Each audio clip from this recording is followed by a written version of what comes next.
don't have to be the most handsome. You don't have to be the richest. And you don't even have to talk a lot. In the world of seduction, true power doesn't lie in superficial assets, but in the ability to leave emptiness, absence. It's absence, not excess, that ignites the imagination. A man who understands this law doesn't chase a woman, he attracts her in silence.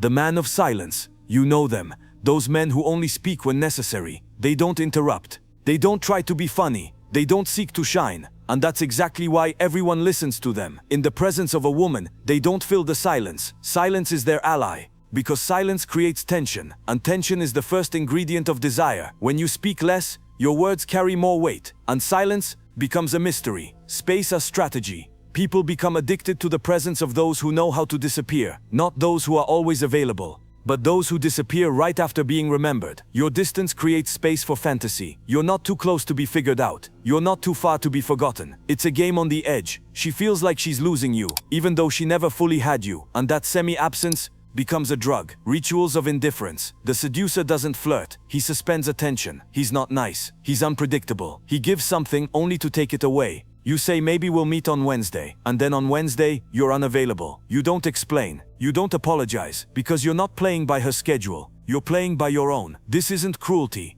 It's strategic indifference. Because a woman who doesn't feel the risk of loss doesn't feel passion either. Mirror, not projector. The greatest seducers don't talk about themselves. They let the woman talk about herself to them. You're like a mirror. You reflect her projections, her dreams, her worries. You don't correct her illusions. You don't say, no, I'm not like that. You let her imagination work. The less you straighten her out, the more she idealizes you. You don't seduce her. She creates a version of you she wants to conquer. Loss as climax. Finally, the climactic moment arrives. It's not about winning her over. It's about disappearing just before she fully possesses you. That's when desire turns into obsession. Not fulfillment, but the lack of fulfillment remains in her like a splinter. You leave an echo, not presence but absence. It will torment her when she's with someone else. It will return in her dreams. Seduction isn't about being liked. It's not about chasing. It's the art of being absence which the woman wants to fill. It's the game of distance, timing, disappearing at the right moment. Remember, not everyone who knows how to get close knows how to disappear. And it's disappearance that awakens the greatest desire. If you're interested in the darker mechanisms of psychology, power, and seduction, here we speak the truth others don't know. Because in a world of masquerades, awareness is a weapon. But she wasn't ready for what happened next. When she started playing his game, she realized the board had already been drawn, and it wasn't her who held the pieces. A man who understands the female psyche doesn't fight for attention. He programs it. He disappears when she starts to feel. He returns when she starts to think. And then thinking turns into obsession. It's not gestures that make a woman desire. It's the gap. It's the unexplained. It's the moment when she looks at her phone and sees an empty screen. She starts inventing reasons. She starts creating narratives. She starts looking for herself in his eyes which are no longer there. But he has already withdrawn, just to build tension. Because tension is the foundation of emotional dependence. Many men try to win a woman by showing they are worth it. Mistake. The best men make her want to prove she deserves his attention. How do they do it? With silence that speaks louder than 1,000 words. With gestures that stop halfway. With promises that were never given directly, but which she heard in his breath. Trust me, women don't fall in love with love. They fall in love with what's misunderstood. With the man who can never be fully broken. With the mystery that smells of danger. And that's what gives the advantage. Because when you pull her by invisible strings, every resistance turns into curiosity. Every never again turns into once more. Every it's over becomes the beginning of another round. But remember, this game is not for the weak. It's not just about winning the woman. It's about transforming yourself into the man who never has to chase, because he is the prize. The mechanics of desire. Every woman has something inside her that wants to be broken. Not in the sense of violence, but in the sense of control. If you're too available, you become transparent. If you're too predictable, you become boring. A true master knows he must balance on the edge, between warmth and coldness, between presence and withdrawal, between words and silence, because only then does the woman start projecting her fantasies onto you. And that's the greatest weapon. You don't win her by declarations. You win her when you let her imagination do all the work for you. Women don't fall in love with facts. They fall in love with the atmosphere, with emotions they can't name, with the lack of logic, with the chaos that smells like something familiar from childhood. That's why toxic guys stay in their heads for years. Not because they're better, but because they manage to provoke a biological reaction that can't be turned off. If you want sweet of I nena pasta something more and both your folk I'll give you will. Can you pretend it's more diesels or wet? Give you will, you don't attempt to be with filming your pest ties and return tap that. And it may leave, but not without leaving a trace. Because she doesn't fall in love with what you say. She falls in love with how you make her feel, with you. And you don't give that feeling to every woman, you give it only to the one who deserves it. But don't forget the most dangerous weapon is the one that was never drawn. You don't need to hurt her with words. All you need to do is look in silence with cool detachment when she expects anger. When you don't give her the emotions she provokes, you'll dismantle her defense mechanisms without touching them. This is what a man who knows his worth does. He doesn't fight, he observes. He doesn't react, he leads. He doesn't chase the woman, he lets her start running. At some point she will start asking, why can't I break him? Why doesn't he respond like the rest? Who the hell is he? And then she'll realize that you're not just a man, you're a mirror.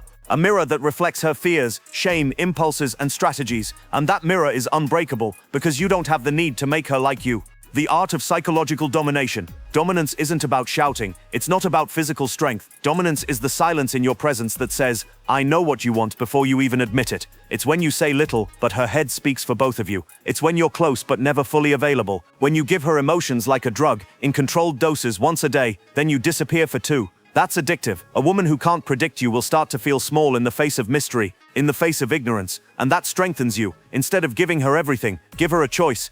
Suffering in longing for you, or peace in your shadow. This is not a game, it's architecture. You build her perception brick by brick, not through words but through subtlety. You avoid answering when she expects confirmation. You look with delay, as if the world is too slow. You kiss only when she starts wondering if it will ever happen. That's narrative control. And who controls the narrative controls reality. Philosophy of manipulation. The man as a strategist. True manipulation isn't about lies. It's about highlighting the truth in a way that suits you. You decide when she sees your flaws as a mystery, not a weakness. You decide whether your coldness is a punishment or a reward. You are the author of the script. She's just trying to understand her role. But you must know one thing.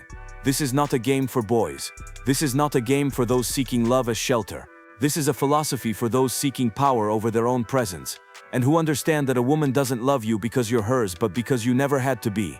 When she realizes that you don't need her, she will want you more. But when she sees that you can have her but don't need to, she will lose her footing. Then you're no longer just a man. You're a project in her mind, a fantasy that she can't touch but can't stop analyzing. But you must know one thing. This game doesn't end when she starts desiring you. That's just the beginning. A true master knows that every woman, no matter how complex she seems, has mechanisms. I'm not talking about simple manipulation. I'm talking about architecture. You are the architect. Don't try to be her hero. Be her illusion of choice. Give her freedom, but freedom that you constructed yourself. When she starts idealizing you, don't confirm, don't deny. Let her write the rest of the story. Silence works better than 1,000 words. Change subtly. One moment you're tender, the next you're cold. One moment you're close, the next you're far away. Not because you're indecisive, but because you're impossible to catch. Like smoke, visible, tangible, but elusive. That creates obsession. Not love, not infatuation, obsession. And do you know what's most devious about it? She thinks it's her decision. One day she'll ask you, why are you so different? Smile. Don't explain. Don't take her words literally. It's a signal that your presence has started to influence her value system. That's when deeper domination begins. Not physical, not bodily, psychological. She not only desires you, she starts thinking of you, dreaming of you, defining herself by your reactions. That's when you'll understand that true power isn't in shouting, it's in silence. Not in presence, but in the feeling of absence. Remember, don't be an ordinary man. Be a phenomenon. A phenomenon doesn't need advertising. It doesn't explain itself. It doesn't shout, look at me. A phenomenon simply exists, and whoever has seen it will never forget it. That's why don't tell her that you're different. Don't explain why you're silent. Don't analyze what you feel. Let her try to decode your presence.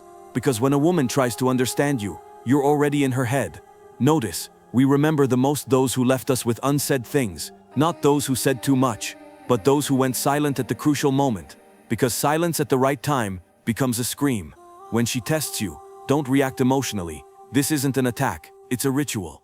Every woman tests the boundaries of the man who fascinates her. Not to destroy him, but to make sure that the one in front of her is really stronger than she is. Don't explain yourself when you feel you don't want something. Don't apologize for your boundaries. Don't justify your silence. Every no of yours must be like a stone, unmovable. because then paradoxically the woman feels safe. In the chaos of your mystery, your rules become her anchor, rules you won't break, even for her. And when she feels that she can't dominate you, instead of leaving she will attach herself more, because this is something she's never known. A man who doesn't need her approval, a man who doesn't say I love you to get something, but who in silence can leave a mark deeper than words, like a shadow that appears every time the light goes out. This isn't a game for everyone.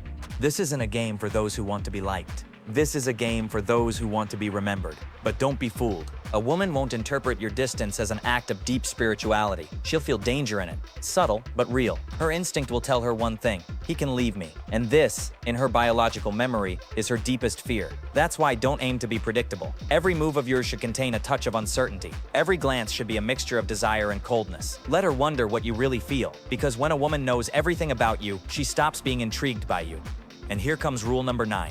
Don't offer the full experience, just a taste. A full meal satisfies. A taste awakens hunger. For a woman, the greatest temptation isn't what she has received, but what she could receive if you only wanted to. So create tension. Show, but don't give. Get close, but don't belong completely. She needs to feel that something is still missing, that there's still some inscrutable part within you. That gap grabs her attention like an abyss. So you're not a tyrant. You are an artist of emotions. You sculpt tension like Michelangelo sculpted marble, because this tension is the foundation of desire, and desire is the currency with which a woman pays attention. And if you think that just being a good man is enough, let me tell you, it's enough to be rejected. A woman seeks value, yes, but she seeks it in a man who can impose his reality. Don't beg for space. Take up space. Your presence should be like smoke. It should permeate every corner of her thoughts, even when you say nothing. Rule number 10. Make yourself indispensable through inaccessibility. It's a paradox, but it's true. When you're always present, you're like air, invisible. But when you disappear, her lungs begin to call for you. And finally, the most difficult, you must be ready to lose her in order to truly win her. Because only a man who isn't afraid to leave can truly be desired, not from desperation, but from choice. This willingness to not need is what makes you an irresistible challenge, because then she feels that you're not fighting for her body, but for dominance in her mind. And that is power, not physical strength.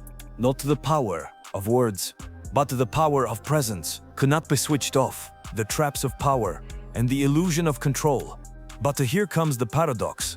The more a man becomes a master of influence, the more he becomes a prisoner of it. When every relationship becomes a game, and every glance a potential pawn move, something deeper is lost. Authenticity. Can you really love someone you manipulate? Can you trust someone who only trusts you because you manipulated their trust? A man who lives too long in the shadow of strategy starts losing his sensitivity. A touch that was supposed to be sensual becomes technical. Words that were meant to move the soul become calculated. And a woman who was supposed to be a partner becomes a mirror of his own power.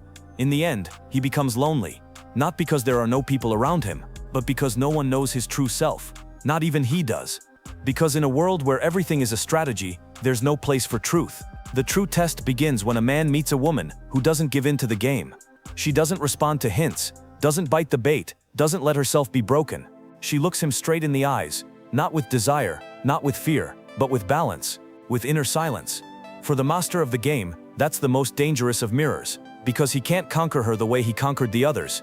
He won't open her doors through analysis, but through truth. And truth is something he's avoided for years. If he wants to know her, he must disarm himself. He must show his scars, not just his swords. Reveal weaknesses, instead of just dominating. Expose that under the mask of cold precision. There is a man who longs to be understood. It's the moment of greatest risk, because he might lose everything. But only then can he win something he didn't know before. Love without fear, intimacy without strategy, closeness without control, power that doesn't need dominance. When a man stops needing manipulation because he knows his worth, he becomes truly dangerous. Not because he hurts, but because he doesn't need to hurt to win. He doesn't need to dominate to be strong. He doesn't need to prove himself to be respected. His presence becomes magnetic because he doesn't need to pretend. This is no longer a game, it's presence. His silence speaks louder than 1,000 words. His gaze penetrates, but doesn't judge. And the woman with him feels free. Not because he let her go, but because he never tried to confine her. This is the new form of a man, not a cynical manipulator, not a boy playing psychological chess, but a man who knows his darkness and isn't afraid of his light. A man who knows how to conquer, but chooses to create together. A man who knows the rules of the game, but doesn't have to play anymore. Who will you become when you no longer have to win anyone over? Because in the end, it's not technique that determines your strength, not your looks, not your words. It's only who you are inside when no one is watching. True advantage isn't about how many people you can seduce, but how many you can love without the need to control. How much truth can you endure? How much silence can you honor? It's not strategy that gives you freedom. It's integration between your strength and your sensitivity, between your shadow and your light, between the game and what's authentic. And when you achieve this, then you don't just attract people, you transform them.